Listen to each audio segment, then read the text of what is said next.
Hey everyone, I'm Sage Valentine and welcome to my channel of the same name. Right now, I'm going to review for you guys Fox's The Following Season 3, Episode 6, entitled Reunion.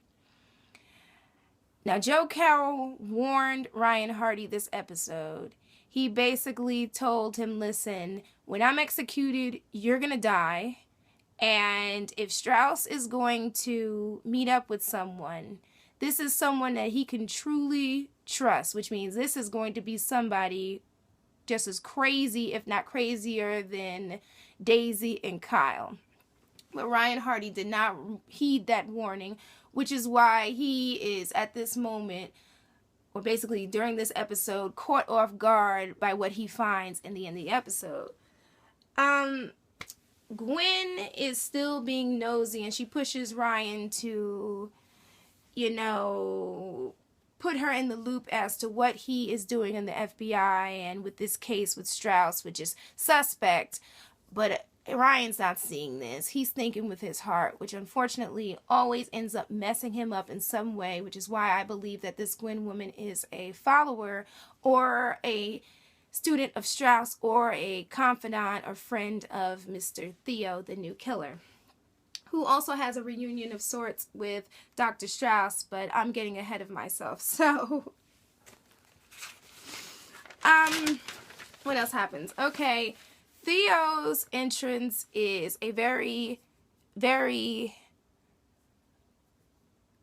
There are no words for Theo's entrance, in my opinion, because it completely creeps me out because people have to ride elevators, and that's the one thing about The Following that always gets me. They always manage to get these killers to kill people in things, in places where people have to go, like subways, office buildings, bookstores, places people end up going and are just unsuspecting, churches, parties, art galleries, things of that nature, clubs, walking down the street, getting into their cars. Every season of The Following, I'm always freaked out. Every single season. But back to Theo. He ends up hacking into an elevator that Dr. Strauss's lawyer is riding on, lures this man into the basement, and then through these exit doors, and basically locks the last door so that he can spend a little time with this guy. And the man tries his best to talk his way out of this situation and cannot, because he basically tells Theo, like, this is not the time for violence. And Theo says, without blinking, there's always a time for violence, as he holds his blowtorch and inches closer and closer to this man. So whatever happens to this, like, lawyer dude, we're probably going to see in another episode, and I am not looking forward to it because I know it's going to be extra gruesome. The FBI can't find Strauss. So this FBI random chick, who I think is extremely suspect, she pops up with, ooh, he might be in Beacon, New York. So here goes Ryan Hardy, Max, or Mike, actually, because Max is still not feeling well because she was in the hospital during this episode and then she went home, or they sent her home. So Ryan and Mike end up in Beacon, New York. They meet this woman, Hillary Banks, who ends up discussing this missing persons case that's going on in the town. And to make a long story short, they end up in the woods and they find these dolls hanging from these like branches and stuff. One is speared by a branch, and the next thing that you know, they see this masked man. They chase him. Ryan gets this idea to dig because clearly this man is here for some reason, and they find two skeletons. Later, the medical examiner reveals that, or in fact, the forensic examiners and the police reveal that there are 9 skeletons, and the medical examiner reveals that none of these skeletons have teeth or fingertips, so there are no fingerprints, no way to identify any of these people, and their chests are like basically hollowed out. Some have been buried for up to 15 years. And one killing in particular was done meticulously. And apparently this person, whoever killed these people, is known as the Tin Man because he's looking for a heart. Apparently he found a heart with one of the bodies, so they noticed that one. And they later learn that the man in the mask is only the sheriff's son who likes to cook meth inside of a school bus in the middle of the woods, and he was just out there with that mask to scare people. And speaking of masks, Theo appears again, and he ends up putting on this clown mask in this premonition, or this, what's it called? This, oh, the word is not coming to me. Flashback, there you go, that he has, and goes into a building and starts shooting it up. And then he ends up at this hospital because I think he got stabbed, because I think one of the people probably tried to fight back. And he's bleeding, and that's where he meets Dr. Strauss, who basically wants a tit for a tat. He helps Theo, he patches Theo up, and then Theo shows him the guy who I thought was dead after Theo met him in his apartment, but clearly he wasn't, and Theo ends up shooting him in the head and agrees to become one of Dr. Strauss's pupils. But this dude is like a master pupil. Like, he is just whacked out of his mind, and Michael Ealy is playing the hell out of this part. Speaking of Gwen again, Gwen has a conversation with Max because she goes to see how Max is doing. And to make a long story short, Max tells her that she thinks that Tom, who had just left, was hiding something. What she doesn't know is that Tom is being a peeping Tom with that laptop or that iPad, whatever it was that he has. And he's sitting there watching Max as she's talking to Gwen. And that completely freaks me out because Tom is kind of weird, kind of freaky, kind of a little bit off. Like, there's something about him. Theo ends up switching cars at some point in the before he goes to meet Strauss, because he has to deliver some IDs to him so that he and Daisy can get out of the country. But Theo is very, very smart, probably the smartest killer next to Joe Carroll that covers their tracks. But this dude went so far as to have a lint brush so that when he parked his car, the cameras changed because he hacked them. He basically rubbed the seat with the lint brush, removed the DNA, then got in the next car, and then those cameras changed and he continued driving, which completely freaked me out because that's the first time I've ever seen a killer do that. But I do remember, well, I was reading this past fall Mr. Mercedes by Stephen King, and the killer did that. But seeing it on television, it's freaking me out. I can't wait till Mr. Mercedes airs on CBS. But anyway, that's a side note, guys.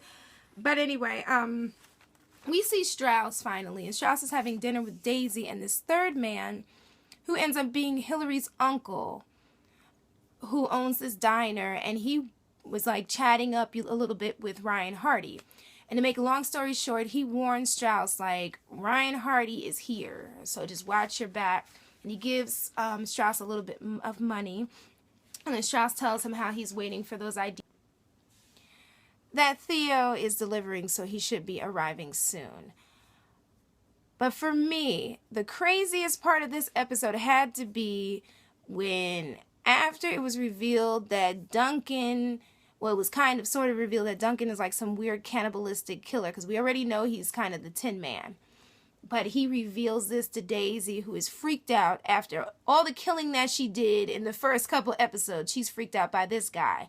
But now this guy, Duncan, who turns out to be Hillary's uncle, who worked in the diner, he is freaked out when Strauss mentions Theo, but not by name, but I guess Duncan knows who this is, and the fact that Theo is coming to the cabin to deliver these IDs. So clearly, crazy people in the following can be freaked out by other crazy people, obviously.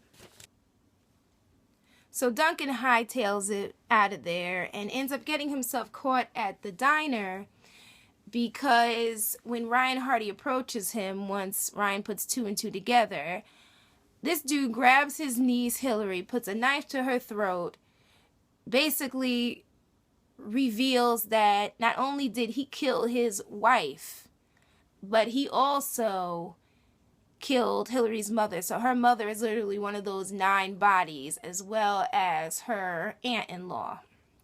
Alrighty. Or aunt, basically. So when Theo arrives at the cabin, it's a really kind of sort of bittersweet, reunion. I'm thinking, okay, it's going to be student and teacher. No. Theo flips it. The next thing you know, he is choking Dr. Strauss with this metal thing, and it's digging into his throat, and it's slicing open his throat, and Theo is pissed and basically says, you're supposed to be a teacher, like a father. You're supposed to teach us, and we're supposed to learn from you, and you basically sold us out so that you could go free, and you put me out there. He's like, a shark is supposed to stay underwater. That's what you taught me. And he basically did teach him that. And he lets go of Strauss, who's like bleeding out on the floor, and then goes over to Daisy and basically says sharks are supposed to stay underwater, while Daisy is crying and begging for her life because she is completely freaked out by this dude. Ryan Hardy and the crew end up arriving later to find Strauss's body. Meanwhile, Daisy is hitchhiking, so clearly Theo didn't do anything to Daisy. Theo goes home. Yes, he has a home, a beautiful home with a wife and a son and a daughter, which freaked me out. And I'm like, dude, this guy is a family person. Like, what is this? A part of Strauss's lesson? Like, you have to hide with a husband and a wife. I guess Daisy and Kyle were the only murderous husband and wife, unless, of course, Theo's wife turns into a killer or something, which I kind of hope doesn't happen, but then that would be pretty interesting to his story as well. Like, maybe she kind of sort of knows. But here's me going off a left field. Ignore me. Alrighty. So Max goes to see, or actually Mike goes to see Max because he wants to apologize for what happened with Mark Gray.